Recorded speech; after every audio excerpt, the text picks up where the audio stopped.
강의 부탁드립니다. 박수 부탁드립니다. 네, 감사합니다.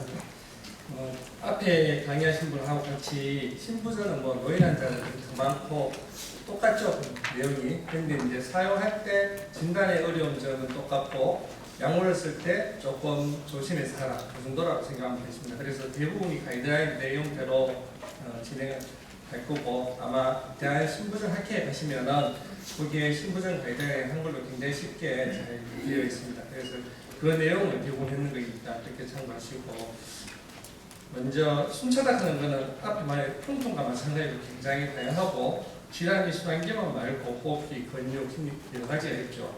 그래서 옛날 교과서대로 히스토리 피지컬부터 심전도 체스트 랩까지는 개인병원에서 제공을 하실 거고, 요 넘어가는 부분은 이제 일부 개인병원하고 이제 대학병원에서 하겠죠, 당연히. 그래서 항상 할 때 정상의 티피컬한 거, 에티피컬한 거 하는데 다 똑같습니다. 옛날 올송리아냐, PND 이런 거는 조금 더 전형적인데 나머지 체중 증가라든가 이기만 이런 거는 다 신부전에 많지만은 신부전 아닌 병에도 굉장히 많죠. 그래서 얼마 전에 몇 년 전에 연세가 70대 여자분인데 이렇게 에티피컬하고 비특이적인 흉통, 비특이적인데 한번 가보라고, 특히 엎드리면 숨이 차다 이렇게 저한테 보내주셨어요. 저한테 원래 빵에 이제 교수님한테 보냈는데, 그래서 보니까 몸을 숙일 때, 스쿼팅 포지션 때 보면은 그게 호흡은 오는 게 벤돔니아입니다. 이게 이제 앞에 없지만은 이게 한 허리를 숙이고 한 20-30초 지나면은 복부의 압력이 전달되고 그 때문에 심장에 부담이 가죠. 그러면서 호흡을 느끼는 증상 중에 하나입니다. 그래서 신부전 이제 진단할 때는 신부전에 의한 증상, 그리고 사인, 그리고 어떤 구조적인 기능적인 이상이 있을 때 신부전이라고 이야기합니다. 그래서 거기에 추가로 이제 좀 더 쉽게 하기 위해서 이게 BNP가 나왔죠. BNP를 해가지고 딱 알고리즘을 이렇게 만들었습니다. 그래서 요거 하나만 보시면 되는데, 앞에 말에는 정상이나 위험 문제가 있고 정상이 있을 때 심전도 하고 흉부 촬영을 하고, 거기에 이상이 의심이 되면은 BNP를 하는데, 엔티브로비엔피가 100 미만이면 125, 100 정도 미만이면은 아닐 가능성이 딴 걸 좀 더 생각해봐라. 그리고 그 이상 되면 그 다음에 초음파로 가고 그 다음에 원인에 대해서 이야기하라. 그래서 이런 알고리즘이니까. 그래서 앞에 환자분 딱 보니까 엔티브로비엔피가 329입니다. 조금 높죠. 그러면 진짜인가? 근데 급성심부전 갑자기 噴을 일이 왔을 때, 이럴 때는 기준이 높습니다. 300 미만이면은 아닐 가능성이 룰아웃의 기준이 coronary stable heart failure는 한 120분 미만, 이제 급성심부전은 300 미만 이상이면은 의심을 하는데, 근데 BNP가 나이가 많으면은 올라가죠. 그게 애매하잖아요. 그래서 이거 보면은 우리가 익스클루지 않아 룰아웃 할 때는 엔티프로비엔피가 125, 큐플메 이디마 때는 300 미만을 딱 하면 되는데, 룰 1을 할 때는 이게 나이가 많은 분들이 올라가니까 어떤 연령은 900 이상 돼야 신부전이라고 생각할 수 있고, 어떤 연령은 1800까지로 하니까 그 참고로 좀 생각하고, 급성폐부종 때는 갑자기 안 올라갑니다. 하트가 반응이 없을 때니까. 그래서 그럴 때 갑자기 BNP 낮다고 폴메이디마 컨제스션 분명히 S에 있는데 괜찮네 하면서 하는 게 아니고, 그때도 신부전이 열심히 될 수 있다. 그래서 이거 참고를 하시면 되고, 그리고 이제 처음에 환자를 봐서 증상을 듣고 심전도 하면은 아까 보셨는 이제 요 보시면은 AF라든가 PVC가 많다든가 QRS의 모양이 바뀐 Q라든가 LVH가 있다든가 이런 게 있으면은 신부전을 의심을 해야 된다. 엑스레이에 아시다시피 카디오메널이나 컨제스천 일만 있으면 의심을 하겠죠. 근데 런이 이상이 있으면 런도 의심을 해야 됩니다. 예. 그리고 랩에는 우리가 RFT하고 DPT하고 일렉트라이트는 기본적으로 하실 거고, TFT, TSH도 꼭 하시죠, 그죠? 나이에 따라가 하이퍼타이로이디즘이나 하이퍼타이로이디즘도 있을 수 있으니까 여기까지는 아마 하실 겁니다. 그래서 이게 BNP나 이런 게 높고 정상도 좀 맞고 이러면은 초음파를 하게 됩니다. 초음파에서 이제 보면은 우리가 딱 보면은 수축기 평가 LVEF가 얼마냐 그걸 제일 먼저 보시죠. 이 심장이 이렇게 떨어져 있느냐 잘 뛰느냐 이걸 보실 거고, 그 다음에는 이제 이항의 평가, 이제 EA라든가 티슈 도플레, E 프라임, S 프라임을 보십니다. 그죠? 그리고 그 외에도 RV 풍션이라든가 시스톨릭 펄모너리 아티프레시를 측정해가지고 어떤 변화가 있는지 판단합니다.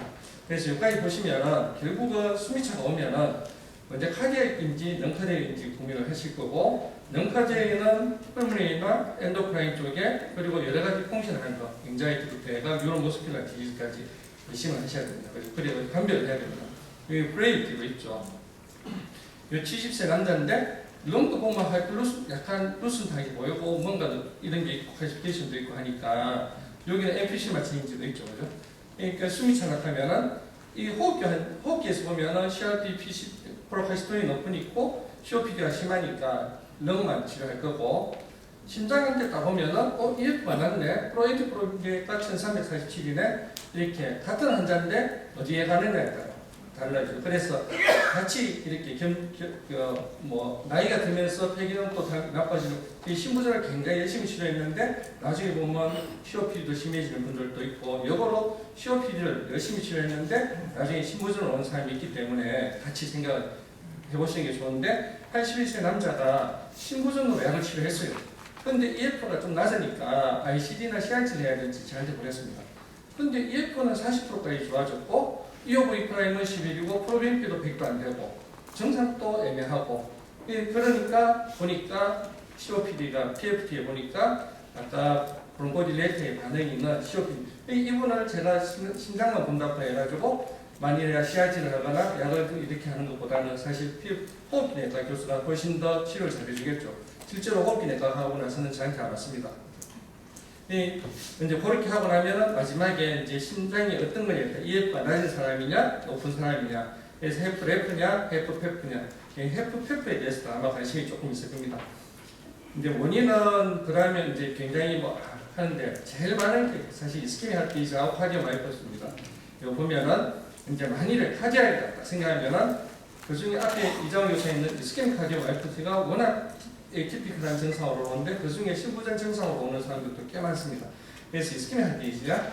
그럼 하트 중에는 이제 흔히 고전중하는 AS, MS 같은 밸브 하트 디지즈, 하이텐션 하트 디지즈, AF와 같은 테키카디아 인듀스 카디오마이오패스 이런 게 있고, 그리고 페리카디아 디지즈, 이 컨스티튜 페리카발티스 같은 이런 게 이제 큰 제목이죠. 일단 원인에도 보면은 이스케미아가 하트 필러에 한 40% 정도 되고 밸브라이티스가 15%, 카디오마이오패시가 20% 정도 되니까 딱 보시면 아마 이게 특히 나이가 많고 이러면은 밸브 쪽에 아까 말하는 에어티스컬시스, 그 다음에 카디오마이오패시는 DCM이지만 그 안에도 이스케미아가 제일 먼저 의심을 해야 됩니다. 첫 번째.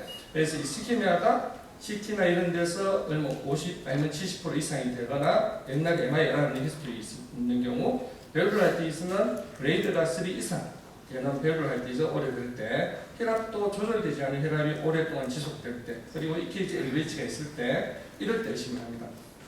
그리고 AF 같은 것도 레이트가 조절 안 되는 상태로 일주일 이상 지속되면 하트 필러가 되겠죠. 그래서 이런 거는 면역이 있으니까 참고로 보시면 되고, 그래서 73세 여자인데 여기도 가슴이 아파서 온 게 숨이 차왔습니다.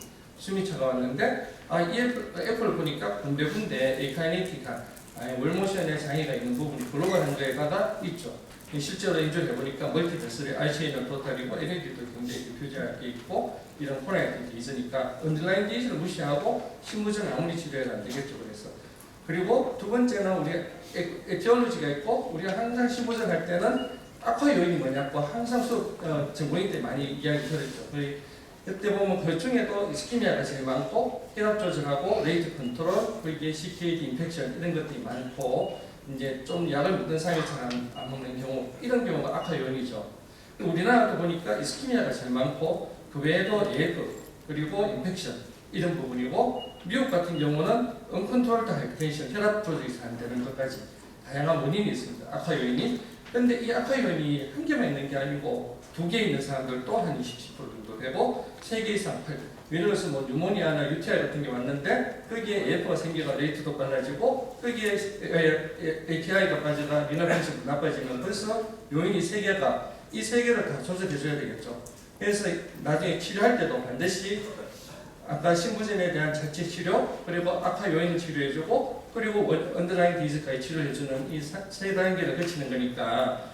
그래서 아까 벤돌리아 때문에 낫는 분도 보니까 혈압이 조절이 안 돼서 이렇게 조금만 활동을 하더라도 혈압 200까지 올라가고 이러니까 LVH도 분명히 보이고 스트레인 패턴까지는 아니지만 LVH도 있고 이러니까 이 사람은 EF만 괜찮다고 좋아지는 게 아니고 이 뭔가 이제 핫필러 냄새가 난다 이렇게 느낄 수가 있고 또 다른 75세 여자분인데 이분은 거꾸로 요티스토시스라고 저한테 보내줬어요.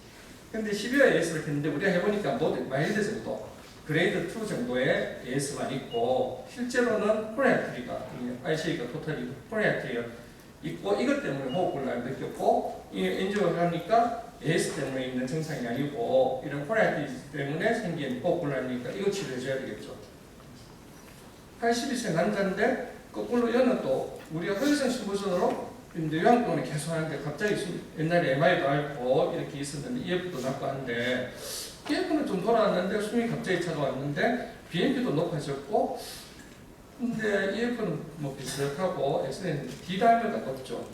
여기 보면은 홈에서 엠블리즘 같이 있으니까 아까 요인이 PT인데 제가 신부전만 치료해서는 되지 않는다. 그래서 여기 보면은 제가 하트 외에 PT를 넣어놨는데 우리가 이제 응급실이나 이럴 때 항상 생각하는 게 어큐 코로네 신드롬하고 어큐 에오타 신드롬인데 에오타 신드롬은 조금 상대적으로 낮고 특히 나이 드신 분들 이런 분들은 뒷배에서 무엇인가 PT도 있기 때문에 반드시 탐지를 해줘야 됩니다.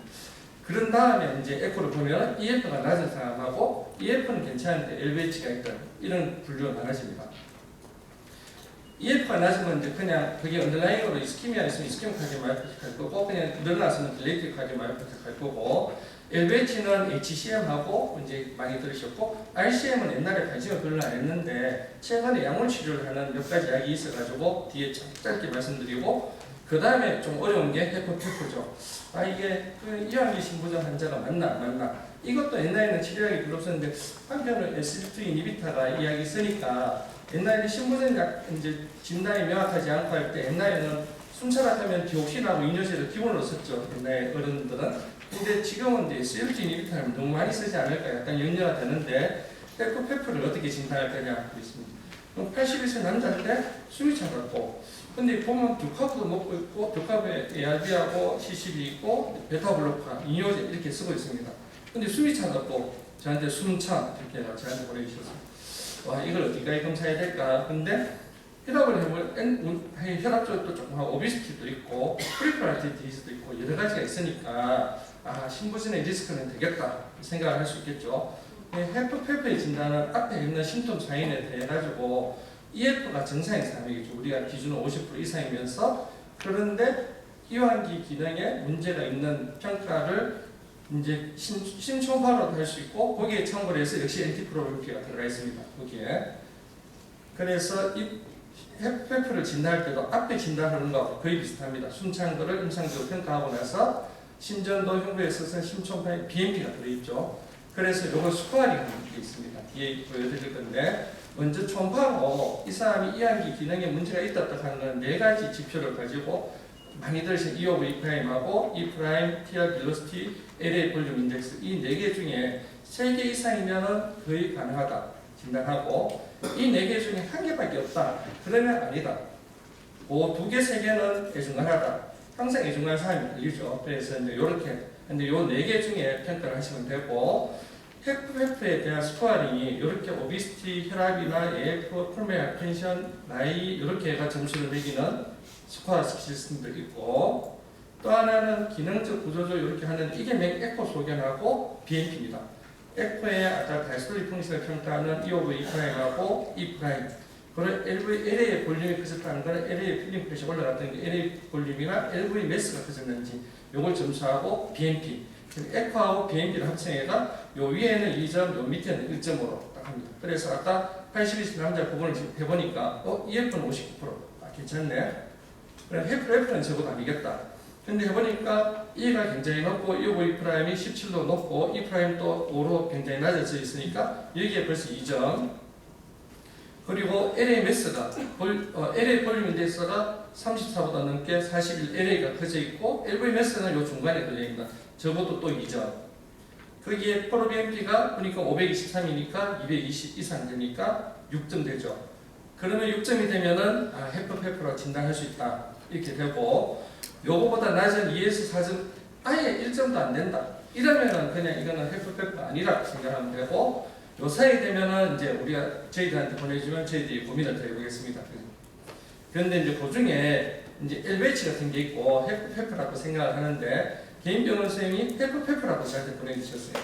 FF라고 순차고 이렇게 CT에도 뭐 약간 있고 이래가 했는데, 그분은 이분인데 55세, 41세, 83세가 다 비슷하게 왔습니다. 숨이 차가지고 엑스레이도 CT 레이쇼가 좀 크고, 여기도 42세 치고는 과저메가리가 있고 83세는 호리존탈 하트처럼 보이고 컨제스가 높는데, 보니까 이 케이스가 다 볼티지가 굉장히 낮아요. 로우 볼티지 5mm 안 되는 세상 다 보니까 LVH가 다 있고, 여기도 약간 뚜껑을 갖고 이 퓨전이 살짝 보이는 정도고, LVH가 있고 EF는 다 정상이고, 그런데 여기도 정상인데 보니까 필링 프레시가 이 세상에 똑같이 다 E가 굉장히 높고 디셀레이션 타임이 짧은 E가 다 높은 사람들이죠.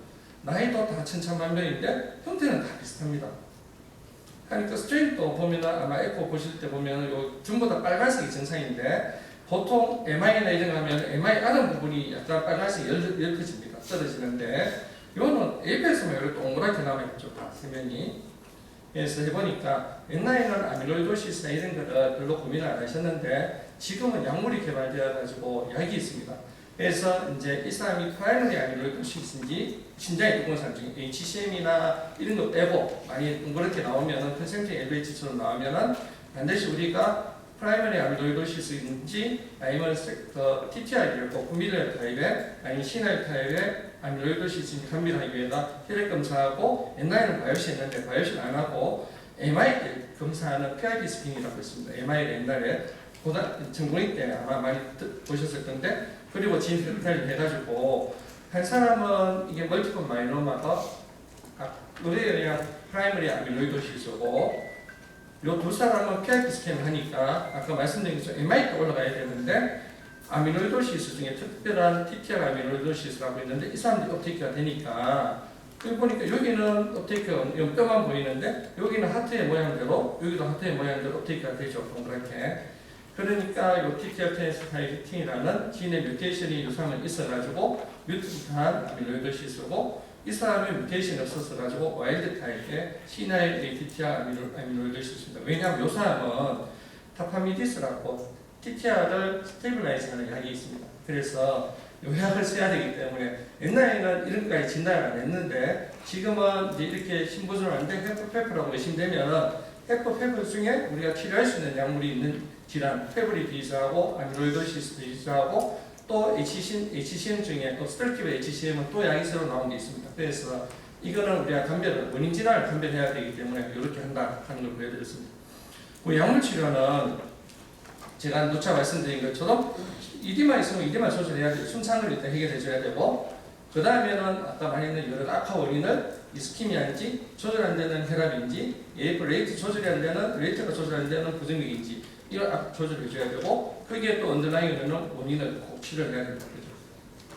근데 약 치료 중에는 정상 치료에 제일 옛날에 많이 하는 게 이뇨제죠. 그죠? 그래서 이것도 가이드라인에 이 표만 기억하시면 되는데, 원인 질환과 동본 질환에 대한 치료 관리, 아까 앞에 말했는 거고, 악화 요인 교정하고, 그 다음에 이뇨제가 볼륨을 조절해야 되죠. 그러면서 신부전에 대한 이제 약물 치료는 네 가지를 반드시 아마 포필러라고 하여튼 네 개의 기둥이라고 이야기 들었었습니다. 라스 블로카하고 베타 블로카, 미나로코티코이드 리셉터 안타고니스트 MRA, SGLT 이니비터. 이거는 1차 약으로 가능하면 무조건 써야 됩니다. 그렇게 했는데도 안 되면은 2차로 이바브라딘 레이트를 조절하는 약하고, 그 다음에 요거는 사이클 GMP를 올리는 베리시과탄 약하고, 그다음에 디옥신, 옛날에 보존제로 쓰는 디옥신 이런 약을 씁니다.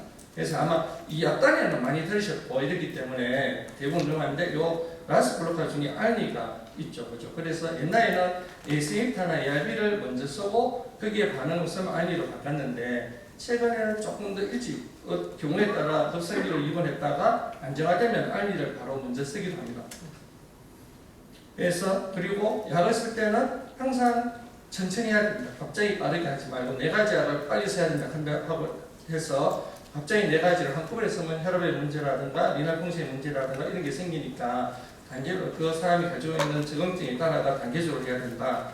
거기서 제일 쓰기 어려운 장애물이 아마 혈압 떨어지는 거하고 인하공시가 떨어지는 거하고 하이포클리미아죠. 그죠? 그래서 그거는 약에 대한 거는 뒤에 쓰면 그 매뉴얼이 있기 때문에 짧게 하고 넘어가겠습니다. 이뇨제는 뭐 워낙 많이 쓰셨으니까 하는데 이뇨제를 쓰다가 문제가 되는 게 혈압이 떨어졌을 때는 어떻게 해야 되고 아까 이뇨가 불충분하면 어떤 단계를 가야 되고 리날공시이 떨어지면 어떻게 해줘야 된다 하는 게 있으니까 참고로 보시면 되고 그 다음에 이제 모텐트의 주인공 알리는 옛날에 고전적으로 엔지오텐신 리셉터 블로커에다가 네프릴라이신 이니비터인데 네프릴라이신 종류는 요거는 심장에 좋은 역할을 하고 엔지오라스는 나쁜 역할을 하죠. 그래서 요건 블라이트 해주고 요건 올려주는 거니까 살쿠비테릭 하는 게 네프릴라이신을 올려가지고 좋은 기능을 살리고 발사탄은 엔지오텐신 리셉터 블로커라서 나쁜 거는 막아주고 이렇게 한 이야기죠. 그러니까 사망률을 뭐 전체적인 카디올로지 이벤트를 낮췄고 그래서 알리는 모든 가이드라인에 대부분 클래스 1으로 들어가 있습니다.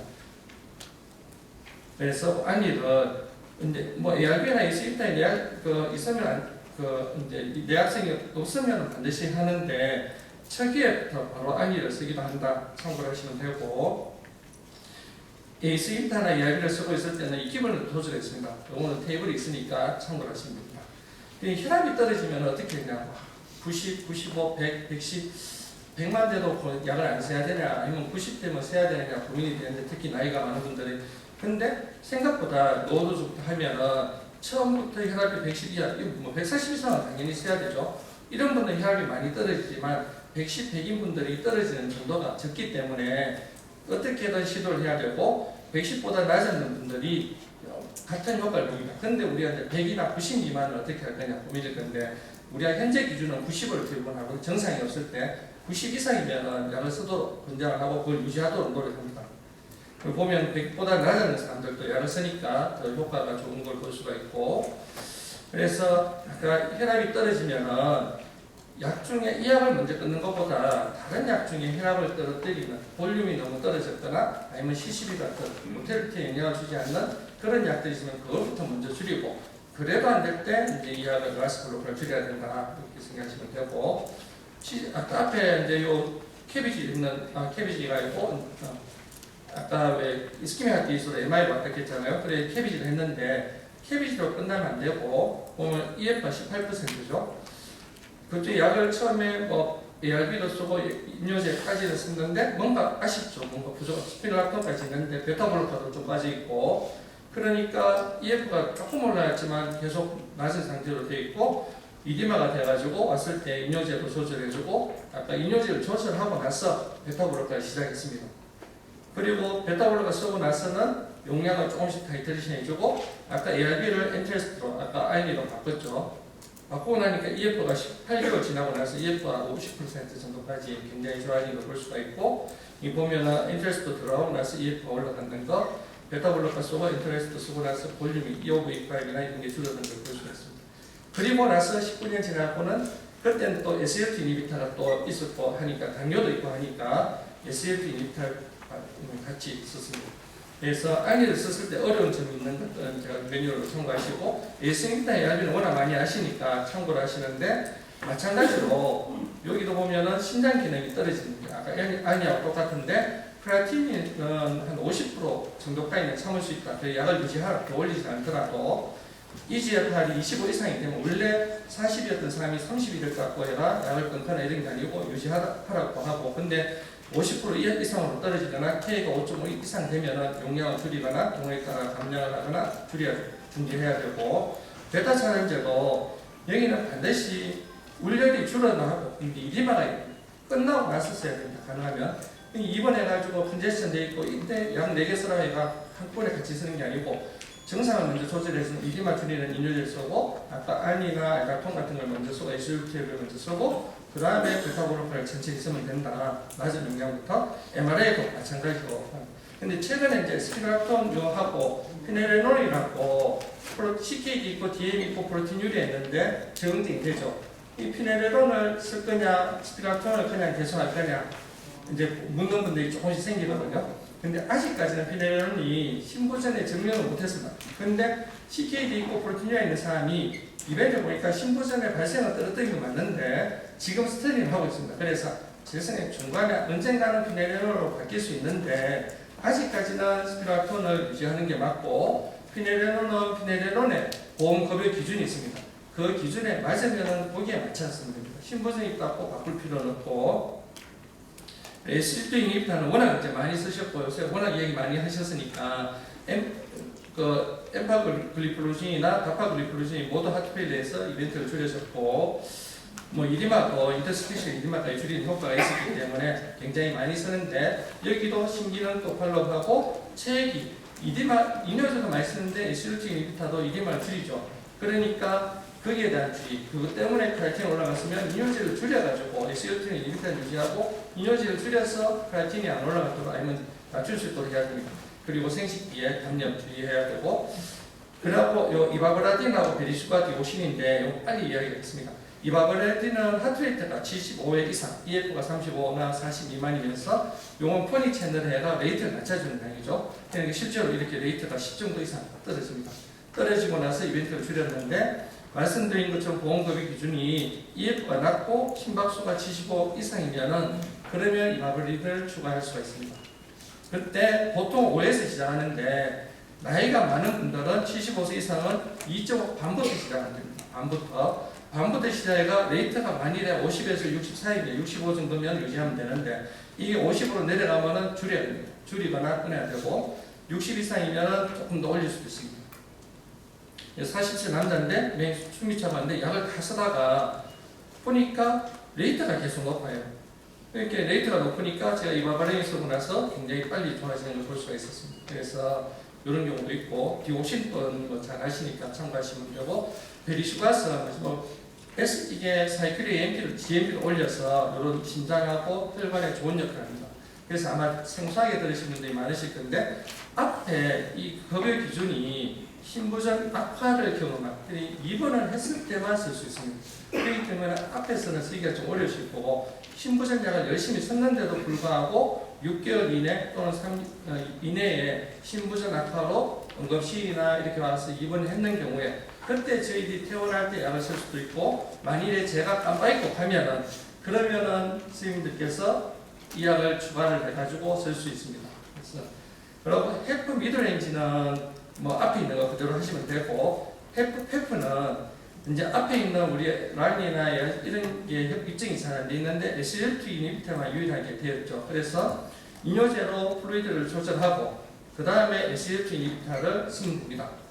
그래서 페프는 앞에 말처럼 동관질환이나 악화 요인을 치료해주고 이뇨제로 볼륨을 조절해주고 그 다음에 SGLT 인히비터를 쓸 수 있습니다. 그리고 나머지 약들인데 앞에 말했는 제 환자를 보면은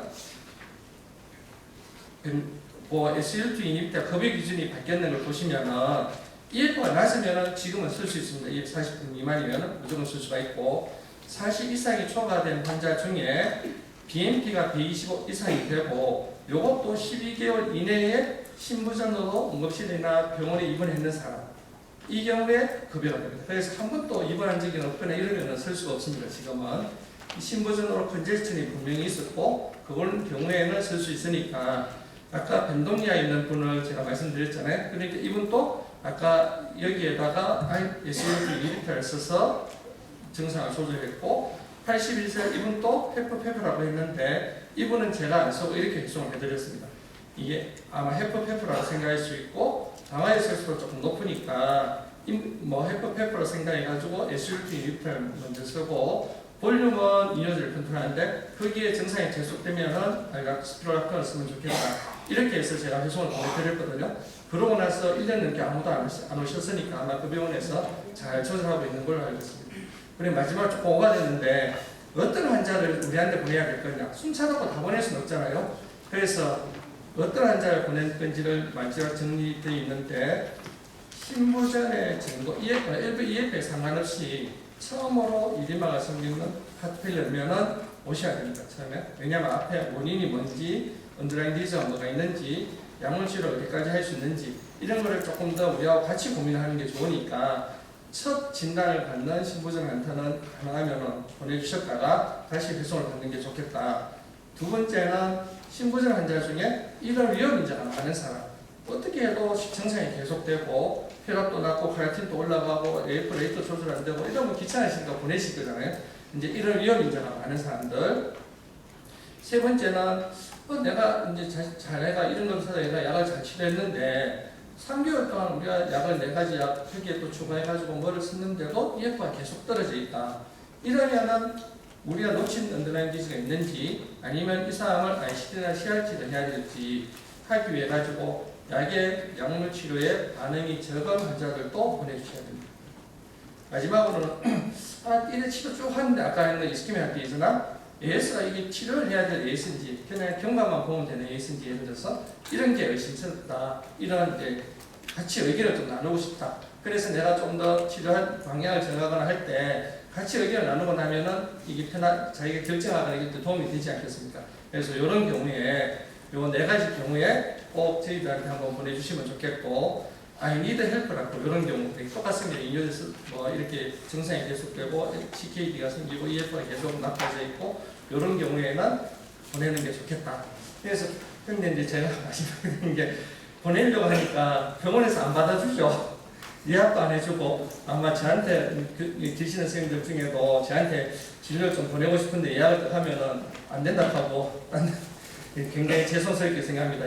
지금 뭐 요즘 사태 때문에 사실 하지만은 저희도 또 1년 동안 지나니까 다시 이제 저희 병원뿐만 아니라 상급종합병원, 박태환병원 모두가 다시 이 상태에서 다시 병원 진료를 할 수 있는 이 2차 병원이나 아니면 개인 병원에서 어려운 이제 어쨌든 협조를 해서 그걸 해결하고 다시 갈 수 있는 그런 체계를 저희들이 계속 유지를 해야 되기 때문에 나름으로는 다시 세팅을 하고 현역센터하고 이야기를 하는데 여기 계시는 선생님들한테 아직은 와닿는 느낌이 없는 것 같아가지고 제가 조금 더 6월 7월 달에는 조금 더 신경을 써가지고 여기 계시는 이제 의뢰해주는 선생님들이 입장이 굉장히 어려울 건데 그런 걸 해결하고 다시 또 계속 할 수 있도록 제가 조치를 해보도록 하겠습니다.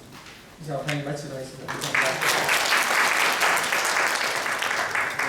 수고하셨습니다. 네, 질문이 들어온 게 있는데요. 서현애 선생님, 오늘 강의한 내용과 내용은 아니지만 좀 관계 있는 부분이니까 아마 본인이 궁금하셔가지고 하는 거니까 일단은 4가지입니다. 좀 한 가지씩 좀 들어주셨으면 좋겠습니다. 첫째, 프롤리아의 경우 고령 환자에서 장기 사용의 경험이 아주 부족한 걸 알고 있는데 65세 이상의 환자분에서 프롤리아를 10년 이상 장기 사용하시나요? 프롤리아에 대해서 이제 나이에 대한 제한보다는 이제 사용 기간을 모든 연령대에서 고민을 하셔야 되고요. 왜냐하면 프롤리아가 쓰는 기간 동안은 지속적으로 BMD가 개인을 하거든요. 이게 플라토를 이루는 시간이 없고 쓰는 동안 계속적으로 BMD가 올라가게 되고 그래서 쓰다가 중단을 하게 되면은 아주 빠르게 BMD가 떨어지면서 오히려 리바운드로 프랙처가 더 많이 생기는 경우가 생깁니다. 그래서 뭐 쓰다가 끊게 되면은 굉장히 빠르게 BMD가 떨어져가지고 베이스라인보다 사실 더 떨어지는 경우도 굉장히 많이 생겨서 프롤리아 같은 경우에는 중단을 할 수가 없고 이게 지속적으로 쓰던지 아니면은 이제 중단 없이 스위치를 하라고 돼 있고요. 근데 이제 스위치를 할 때 3년 이상 프롤리아를 쓰고 스위치를 하게 되면 이 BMD가 떨어지는 속도를 막지 못하는 연구들이 굉장히 많습니다.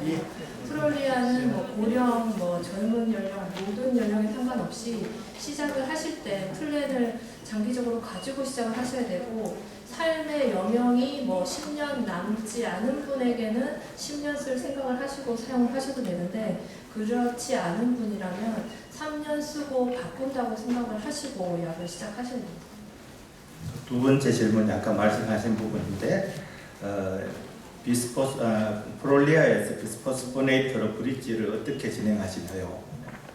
네, 그 기간을 굉장히 유념하셔야 되고 그래서 3년 이내에 바꿔주셔야 되고 바꿀 때는 이제 BP가 가장 이제 효과적인 것으로 연구가 가장 많이 되어 있고 그래서 혹시라도 3년을 넘기셨다면 이렇게 쓰면 쓸수록 중단했을 때 떨어지는 속도가 더 빠를 수가 있거든요.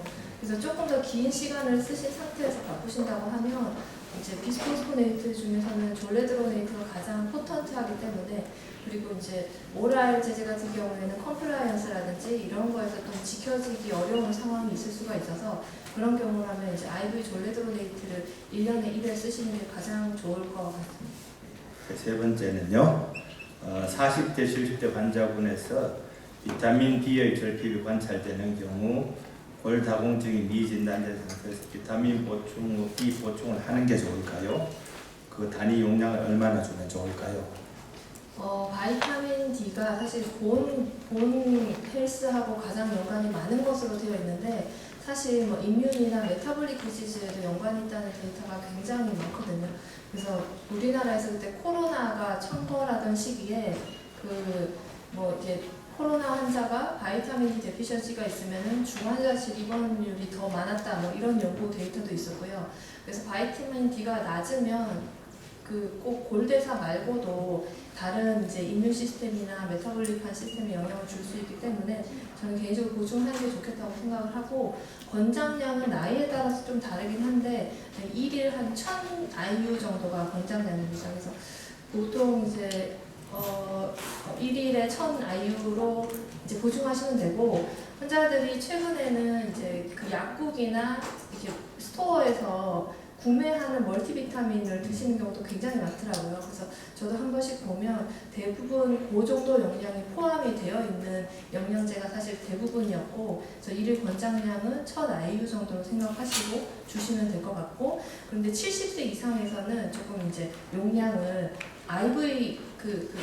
IM으로 3개월마다 이렇게 고용량 비타민 D 주시는 경우도, 고령에서는 이제 반앰플 주셔야 되거든요. 그래서 좀 고령에서는 용량을 조금 줄이는 것으로 생각하시고 주시면 될 것 같습니다. 네, 마지막 질문인데요. 거동이 안 되거나 검사 협조가 안 되는 고령 환자는 골밀도 검사 불가한 경우가 많습니다. 이런 경우에 골절의 위험이 높은 경우라면 골다공증 치료를 어떻게 하는 게 좋을까요? 특히 이전 타 병원에서 골다공증 약을 처방받고 있던 경우라면. 이게 골다공증 저희가 진단을 할 때 사실 보험에 대한 고려를 하지 않을 수가 없는 상황이고요. 그리고 에비던스가 없이 저희가 또 치료를 하는 것도 사실 로직하지는 않기 때문에, 만약에 BMD를 체크 자체를 할 수가 없다면 우리가 활용할 수 있는 데이터는 이제 스파인 엑스레이, 피머 엑스레이 정도밖에 없을 것 같습니다. 그래서 엑스레이 정도는 체크를 하셔가지고, 만약에 거기에 컴프레션 프랙처가 있다면 그 자체로도 사실 보험 기준이 되기 때문에, 그런 소견이 있으면 3년 동안 골다공증 약제가 보험 인정이 되거든요. 그래서 그런 자료를 좀 활용해 보시면 좋지 않을까 생각합니다. 네, 감사합니다. 혹시 플로어에서 다른 질문 있습니까? 예, 혹시 영동원 원장님 또 이 강의 내용 외에 특히 뭐 다른 하실 말씀 있습니까? 아까 말씀드린 것처럼 사실 뭐 이게 의료사태 때문에 굉장히 죄송스러운 일이 많이 생겨가지고, 뭐 환자 이송이든 아니면 응급실에 보낼 때도 너무 힘드신 것 같고, 저희들 또 안에서는 또 교수들 나름대로 너무 어려운 입장이라 가지고 지나는데, 이 상태에서 어떻게든 뭐 빨리 회복되려고 학생들이나 전공의 들어올 수 있도록 계속 노력을 하고 있습니다. 그래서 학생 전공의가 빨리 복귀하고 병원도 정상화되어서 이제 계시는 뭐 병원이나 기능이나 저희들이 같이 상생하면서 같이 할 수 있도록 하여튼 좀 더 노력하겠습니다. 그래서 조금 뭐 회송 가는 것도 진료 어려 보였는데 자꾸 벽이 있고 어려움이 있는데, 그걸 좀 더 낮추려고 계속 노력하고 있습니다. 예. 감사합니다. 고생 많습니다. 예. 이것으로서 세 번째